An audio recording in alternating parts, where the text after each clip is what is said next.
बिस्मिल्लाहिर्रहमानिर्रहीम। अस्सलाम वालेकुम। मैं हूँ homeopathic doctor Mohammad Arsalan Khan Arsalan homeopathic clinic Hijra से। क्या आप जानते हैं कि आपके दिल की धड़कन और जिस्म की ताकत एक छोटे से मिनरल में छुपी हुई है? आया वो मिनरल कौन सा है? वो मिनरल पोटाशियम है। पोटाशियम एक बहुत ही अहम इलेक्ट्रोलाइट है जो हमारे जिस्म में, खासकर हमारे दिल की धड़कन को तरतीब से करता है, हमारे एहसास के सिग्नल्स को कंट्रोल करता है, हमारे फेफड़ों को हरकत देता है।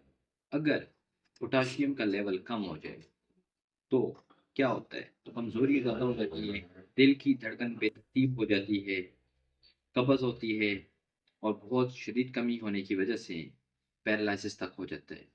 अगर पोटेशियम का लेवल बढ़ जाए हमारे जिस्म में, तो क्या होता है, ये हमारे दिल के मसाइल, बहुत बड़ी जो दिल के मसाइल्स होते हैं, बीमारियाँ होती हैं, उनका सबब बनता है। तो ये एक अहम इलेक्ट्रोलाइट है जो कि 300 बायोकेमिकल से मिलकर रिएक्शन में हिस्सा लेता है और ये हमारे जिस्म की हर खुलिये में पाया जाता है। इसकी नॉर्मल जो वैल्यू होती है, उसकी 3.5 से 5.0 मिली इक्विवेलेंट पर लीटर होती है।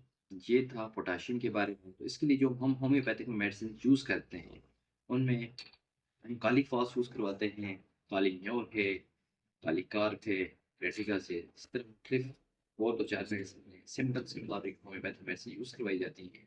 आप ये मेडिसिन यूज़ करने से पहले किसी भी होम्योपैथिक डॉक्टर से एक दफ़ा कंसल्ट ज़रूर कीजिएगा। आज के लिए इतना ही, मिलते हैं नेक्स्ट वीडियो में। अल्लाह हाफ़िज़।